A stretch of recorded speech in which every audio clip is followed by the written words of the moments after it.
10 মৌজার মানুষ এখানে কিন্তু ভিড় জমাচ্ছে। আজকের এই কাজী ফার্মের নির্গত দুর্গন্ধে অতিষ্ঠ জনজীবন আমরা দেখতে পাচ্ছি। এখানে 10 মৌজার মানুষজন কিন্তু একত্রিত হয়েছে।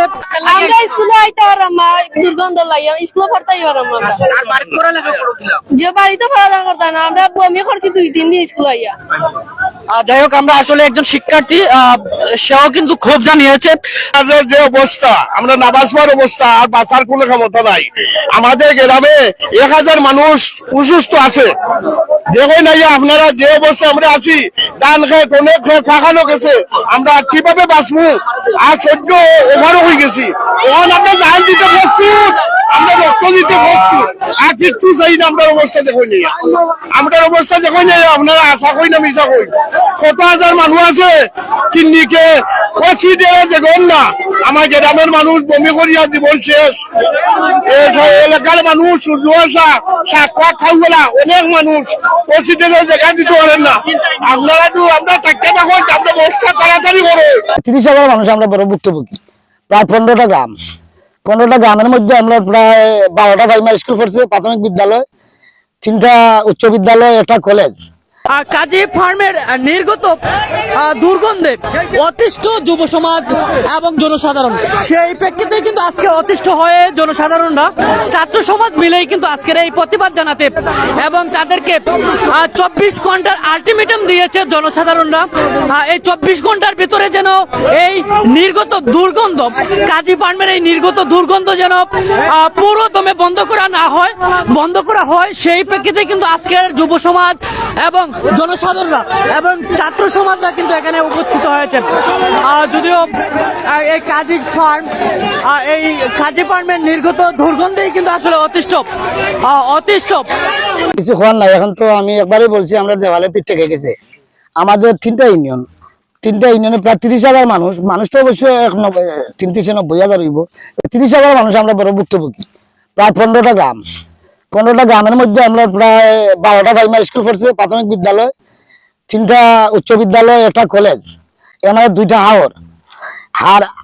সবকিছুর পরে তো উর্ধে হইলো সবার আগে জনগণ বাদে হইলো কোম্পানি বাদে হইলো জায়গা জমিন। তা আমি মাননীয় প্রশাসনের কাছে আমরা রাখুল আবেদন, আমরা জনগণ কিভাবে বাঁচি? কোম্পানির লোক আমরা কোনো শত্রুতা নাই, আমাদের কোনো হিংসা প্রতিহিংসা নাই। কোম্পানি তার বিজনেস করছে, কি করবো? এখন আমরা এই 30,000 মানুষের কি ব্যবস্থা, সরকারের একটা ব্যবস্থা দেখতে আমাদের রাখুল আবেদন বারবারই বলছি। ওইটি আমরা শেষ আমরা এই কোম্পানিটা ওয়ার ফর থাকি, আমরা যে দায়িত্ব, আমরা যে কর্তব্য, আমরা কতটুকু করছি আর তারা কাছে কতটুকু পাইছি, আমি আংশিক তোমার মাধ্যমে আমি একটু তুলিয়া ধরলাম মিডিয়ার মাধ্যমে। ঘটনা হয়েছে, এই কোম্পানিটা আওয়ার পরে ও যে একটা রাস্তা দেখায়, সরেজমিনে যে রাস্তাটা দেখায়, ও রাস্তাটা আছিল রাজাইল। আমরা এলাকার মানুষ দান টান মানে তুলার লাগি হয়েছিল। আমি রানিং মেম্বার আসলাম, তখন সময় আমি আংশিক করছিলাম, বাকিটা কমপ্লিট হয়েছে পরবর্তী চেয়ারম্যান মেম্বার সময়। এখন ঘটনা হয়েছে, যে আইলটা রাজাইল আছিল, এই আইলটা এখন দেখা কত ফুট হয়েছে রাস্তা, মিনিমাম 30 ফুট হয়ে গেছে। এই 30 ফুট জায়গা পাইলো কই তারা? আশপাশ যে অংশীজন আছে এরার জমিটা কি তারা বুক দখল করিয়া ইস্ট ইন্ডিয়া কোম্পানির স্টাইলে তারা এখন দেখা যায় রাস্তার ব্যক্তি মালিক তারা। আচ্ছা, এই যে এটা বামর যে রাস্তাটা আমরা খাগাবালা বনাম শহর, মৌলিবাজার শহরের যে সংযোগ যে রাস্তাটা, আমরা এলজিডি যে রাস্তাটা, এই রাস্তাটা মাত্র নতুন করা হয়েছিল। এই রাস্তাটারে বাঙ্গা টুকরা করা হয়েছে। আচ্ছা, এখান থেকে যে সূর্যবাসা রাস্তা, আমরা দন্দাস পর্যন্ত খালাগড়ি পর্যন্ত যে সূর্যবাসা রাস্তাটা, এই রাস্তাটা আছিল মানে সম্পূর্ণ নতুন একটা রাস্তা। এই রাস্তাটারে বাঙ্গা টুকরা করা হয়েছে। আমরা বারবার আশ্বস্ত করেছে তারা, বড় কোম্পানি, বড় মাফর মানুষ, তারা বহুত ঊর্ধ্বতন কর্তৃপক্ষ, তারা আমরা এটা রাস্তা 2-4টা আপনি উপহার দিব, এলাকার কত ছেলে ফেলে চাকরি করবো, আর কত মানুষ যে ধনী হইব, মানে কত জাতর তারা আমরা প্রলুব্ধ করছে, প্রলোভন দিছে। আচ্ছা, এই জমির দাম হয়ে যাব অন্তত 20 লাখ, 30 লাখ, 50 লাখ এরকম। এখন দেখা যায় বাস্তবে হয়েছে কিতা, এলাকা থেকে একটা ছেলের মিনিমাম চকিদার যে চাকরি পর্যন্ত তারা দেয় না। এই এলাকা থেকে একটা মানুষে একটুকরা ডিমও তারা দেখে বিতরণ করছে, লিল্লা দিছে, আল্লাহর ওয়াস্তে দিছে, এমন কোনো রেকর্ড নাই। ইভেন এই আশপাশের যে জমিগুলো আছে, একটা জমিও এখন আর মানে আবাদ যোগ্য নাই। আমার 11 কিয়ার জায়গা আছে, ওখানে সবগুলা নষ্ট।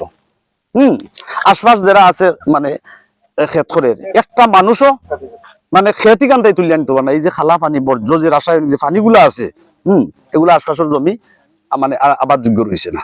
আচ্ছা, এখান থেকে যে দুর্গন্ধটা যায়, মানে তুমি কোনো কারণে যদি আপনি রুম বন্ধ করিয়া রাখুন, আপনি মনে করবা যে মুরগর গরু আসুন নানি ওলা বিস্কুট একটা গন্ধ মানে সৃষ্টি হয়।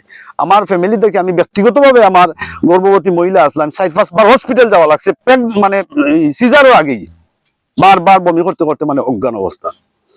আমরা স্টেপ বাই স্টেপ একের পর এক আবেদন দিছি, তারা আমরা আশ্বস্ত করছে বিজ্ঞান ভিত্তিক যে এই দুর্গন্ধ নির্মূলের ব্যবস্থা আছে। কিন্তু বারবার আশ্বস্ত করার পরেও দেখা যায় এখানে তারা মাঝখানো কিছু সুবিধাভোগী দালাল প্রকৃতির দালাল শ্রেণীর আথরিয়া আমরার উপরে আমরা প্রান্তিক পর্যায়ে যে সর্বসাধারণ জনগণ আছি এরার ফিট থাকি তারা মানে লাভ করিয়া নের এরার ফিট থাকি আর লাভ করের কোম্পানির ব্যক্তি মালিকরে আমরা এলাকার কোনো উপকার হন না, আমরা তিলে তিলে ধ্বংস হয়ে যালাম আমরা এই জনপদটা।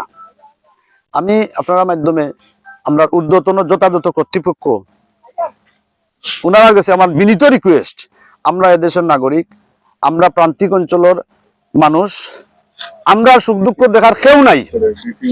এখানে যদি আপনি ব্যক্তি স্বার্থে কথা কইতে এখানে রাজনীতি চলে আসে, রাজনীতি তো আমার বিষয় নাই। এখানে আমরা সাধারণ পরিবেশে সুন্দর পরিবেশে আমরা বাচ্চা কাচ্চা স্কুলে যাও, আমরা আত্মীয়তা করতাম বাড়ি, কেউ যাতে আমরা গিন্নাইয়া ফালাইয়া যায় না। এই বাড়ি একটা মেয়ে দেখিয়া গেছে কি খালি দুর্গন্ধের কারণে করতে উঠিয়া গেছে কি। আমি বিনীত রিকোয়েস্ট যথাযথ কর্তৃপক্ষের কাছে আপনারা মাধ্যমে যে দয়া করিয়া আমরা যদি এটার কোনো বিজ্ঞান ভিত্তিক সমাধান থাকে আপনারা মাধ্যমে আমি এটা একটা সমাধান পাইতাম, আর যদি নাই থাকে তাহলেও আমরা একটা দিক নির্দেশনা দিতাম আমরা কিভাবে আমরা সাধারণ পরিবেশে আমরা খোলামেলা নির্মল পরিবেশে আমরা বসবাস করতাম পারি। এটা আমরা করুণা নয়, এটা আমরা নাগরিক অধিকার, এটা আমরা সাংবিধানিক অধিকার। আর যদি বসে আছে সবাই কিন্তু এই দুর্গন্ধে আসলে কেমন মানুষ ক্ষতিগ্রস্ত হচ্ছে বা ভুক্তভোগী আসলে তা দেখেই বোঝা যাচ্ছে। আপনারা দেখেন প্রত্যেকটি প্রশাসনের লোকরাও কিন্তু আসলে নাকে হাত দিয়ে কিন্তু আসলে চলাফেরা করতে হচ্ছে, এমনটি কিন্তু আসলে সব মিলিয়ে আসলে কিছু বলার নেই, করার নেই।